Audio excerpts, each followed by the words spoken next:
திருப்பதியில் உள்ளூர் செம்மர கடத்தல்காரர்களை வனத்துறையினர் கண்டுகொள்வதில்லை என தமிழகத்தைச் சேர்ந்தவர்கள் குற்றம் சாட்டியுள்ளனர். திருப்பதி அருகே உள்ள ஸ்ரீவாரிமெட்டு பகுதியில் செம்மரம் பதுக்கி வைத்திருந்த ஐயனார் மற்றும் ஹரி என்பவரை வனத்துறையினர் கைது செய்தனர். அவர்களிடம் இருந்து 21 லட்சம் ரூபாய் மதிப்பிலான செம்மர கட்டைகளை பறிமுதல் செய்தனர். இதனிடையே உள்ளூர் செம்மர கடத்தல்காரர்களை வனத்துறையினர் கண்டுகொள்வதில்லை என கைதான ஐயனார் குற்றம் சாட்டியுள்ளார். உள்ளூர் செம்மர கடத்தக்காரர்களுடன் போலீசார் இணைந்து பல கோடி ரூபாய் மோசடியில் ஈடுபட்டுள்ளதாகவும் அவர் கூறினார். யாருக்கு வெட்டி கொடுத்துருக்கோம்?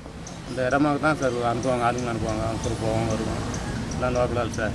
அவங்களாம் இப்போலாம் எல்லாம் எஸ்கேப் ஆகிட்டாங்க சார், யாருமே இல்லை, நம்ம மட்டும் மாறினோம் சார். செம்மரம் வெட்டுறவங்க எல்லாருமே லோக்கல்காரங்க? எல்லாமே லோக்கல்காரன் தான் சார். அது சொல்லு. எல்லாம் வேட்டக்கார பசங்க எல்லாம் எருளும்புது அவங்கெல்லாம் வருவாங்க சார், அதனால கூட போவோம்.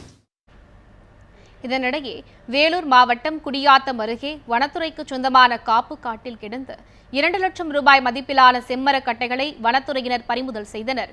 செம்மரங்களை வெட்டிய மர்ம நபர்கள் யார் என்பது குறித்து வனத்துறையினர் விசாரணை நடத்தி வருகின்றனர்.